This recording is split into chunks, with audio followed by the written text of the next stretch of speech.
तो दोस्तों इस वीडियो में हम बात करने वाले हैं स्पेसिफिकली आईटी सेक्टर के बारे में। और आज आप देख ही रहे हैं कि आईटी सेक्टर में कोहराम मचा हुआ है। अगर मैं आईटी इंडेक्स की बात करूं, निफ्टी आईटी की बात करूं, तो आप देखिए 5.5% की गिरावट तो सिर्फ इंडेक्स लेवल पे है। जी हाँ दोस्तों, मतलब इंडेक्स ही 5.5% तक यहाँ पर करेक्शन में देखने को मिल रहा है। अगर मैं स्टॉक स्पेसिफिक बात करूं तो सबसे ज़्यादा जो आज यहाँ पर पिटाई हुई है वो हुई है इन्फोसिस की। ऑलमोस्ट 10% के लोअर सर्किट के बाद देखिए 11% डाउन यहाँ पर ट्रेड कर रहा है।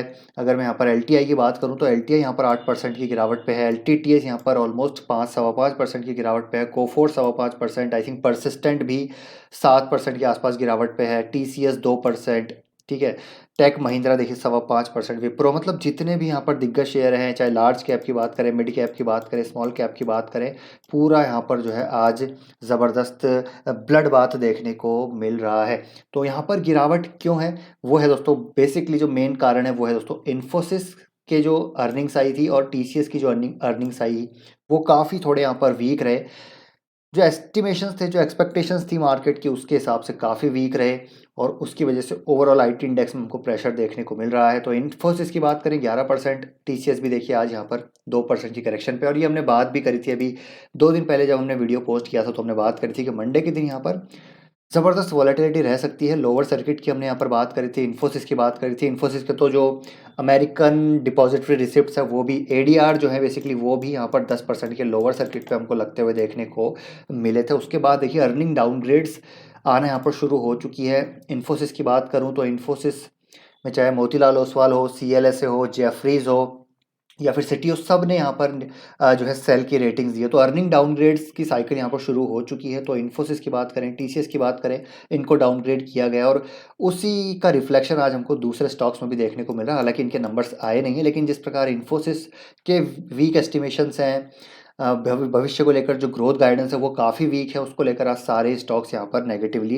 ट्रेड कर रहे हैं। यहाँ पर एक काइंड ऑफ सेलिंग हमको आती हुई देखने को मिल रही है। तो नंबर्स भी वीक है, साथ ही साथ जो ग्रोथ गाइडेंस है वो भी वीक नज़र आ रही है। तो क्लियर कट अनसर्टेनिटी यहाँ पर नज़र आ रही है नियर टर्म में। आईटी सेक्टर में यहाँ पर जो है कहीं ना कहीं देखिए थोड़ी सी अनसर्टेनिटीज़ अभी भी यहाँ पर नज़र आ रही है। और ये हमने लगातार डिस्कस भी करिए। देखिए अभी 2-3 दिन 4 दिन पहले जो वीडियो मैंने पोस्ट किया था, हमने बात करी थी आईटी सेक्टर पे काले बादल है, उसके पीछे क्या रीजंस हैं वो हमने बात करी थी। तो आईटी सेक्टर को लेकर अभी मैंने कुछ टाइम में लगातार आपके साथ लगातार वीडियो पोस्ट किया।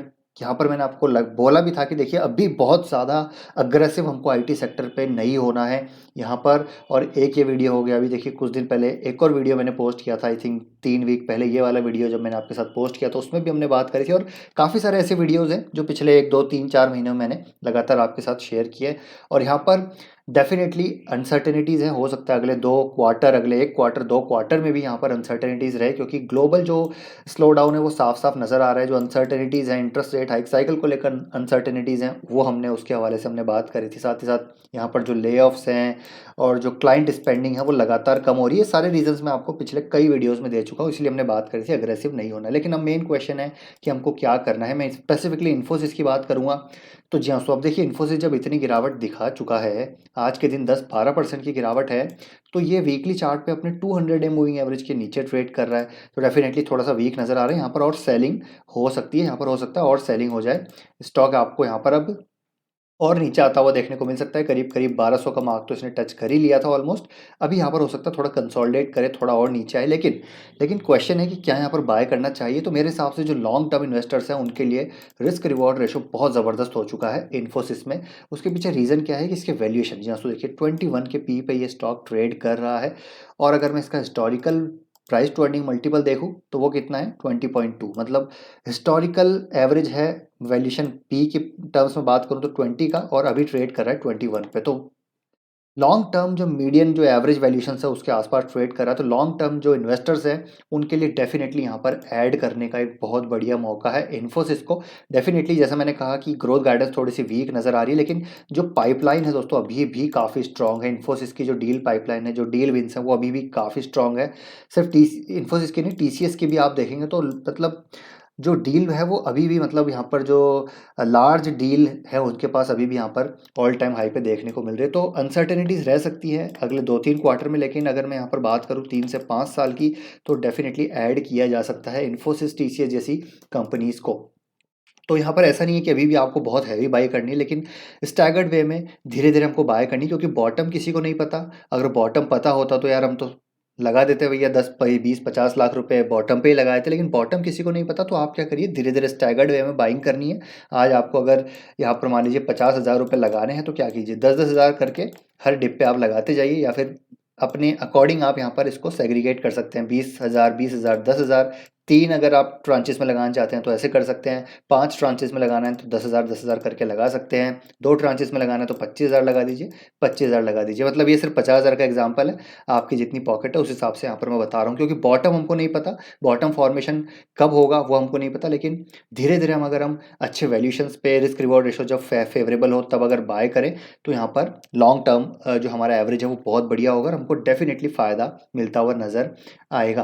तो ये चीज़ हमको फॉलो करनी है। As a long term investor यहाँ पर मैं बात कर रहा हूँ। शॉर्ट टर्म वाले डेफिनेटली यहाँ पर रिवर्सल का वेट कर सकते हैं, कंसोलिडेशन का वेट कर सकते हैं, और एलोकेशन का ध्यान हम सभी को यहाँ पर रखना है। अब यहाँ पर एक डेटा आपके साथ शेयर करूँगा, वो है देखिए यहाँ पर इन्फोसिस की बात अगर मैं करूँ तो पहले यहाँ पर जो फॉल हुए इन्फोसिस में, रीजंस क्या थे और उसके बाद क्या क्या हुआ है। तो देखिए सितंबर 2008 में 20% गिरा था लेमन क्राइसिस में यहाँ पर स्टॉक।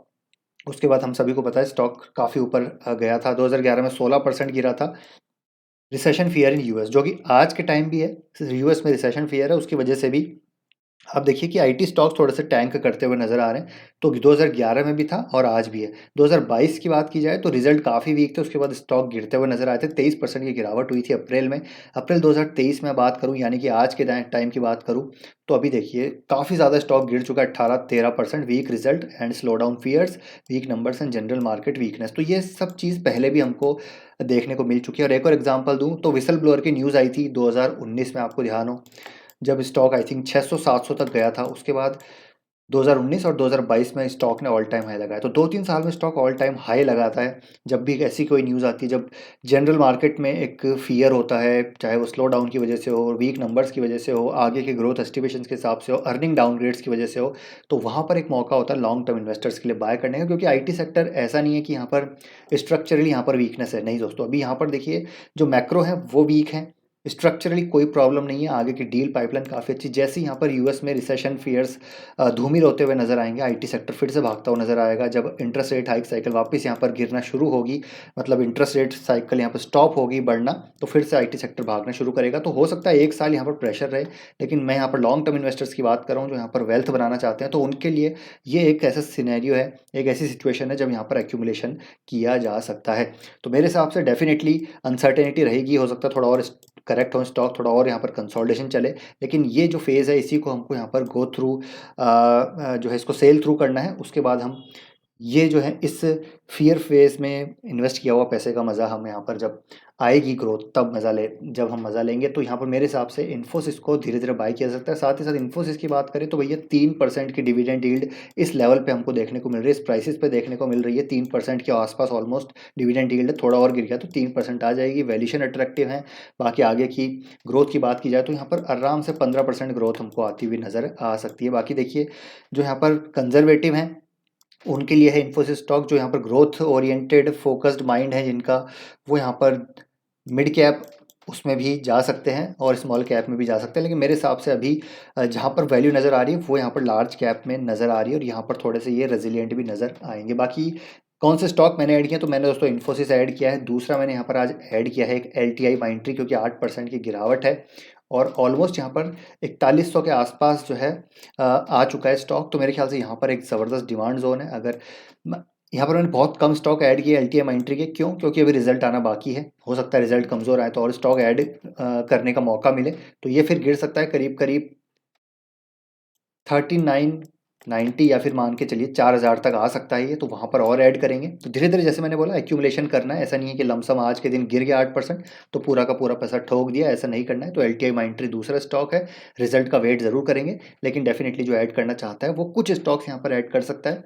एक्यूमुलेशन कर सकता है। तीसरा स्टॉक दोस्तों LTTS, तो LTTS में भी आज 5% की गिरावट है, तो इसको भी एक अच्छे डिमांड जोन पे आज मैंने ऐड किया है, और गिरता है तो मेरे हिसाब से ये स्टॉक 2950 के आसपास आ सकता है, तो वहाँ पर मैं और ऐड करूँगा फॉर द लॉन्ग टर्म। ये सिर्फ long term core portfolio stocks हैं, यहाँ पर मैं शॉर्ट टर्म में और नीचे जा सकते हैं जैसे मैंने कहा, लेकिन लॉन्ग टर्म में ये डेफिनेटली ऊपर ही जाएंगे। तो 3 स्टॉक्स IT स्टॉक्स जो यहाँ पर अच्छे नज़र आ रहे हैं फॉर द लॉन्ग टर्म, जिनको मैंने ऐड किया। बाकी डेफिनेटली मिड कैप और स्मॉल कैप का भी नंबर आएगा, जब आएगा तो मैं आपके साथ डेफिनेटली यहाँ पर उनको डिस्कस करूँगा और यहाँ पर हम उसके बारे में बात करेंगे। तो ये है दोस्तों पूरा IT specific analysis. I hope ये वीडियो आपको इन्फॉर्मेटिव लगा होगा।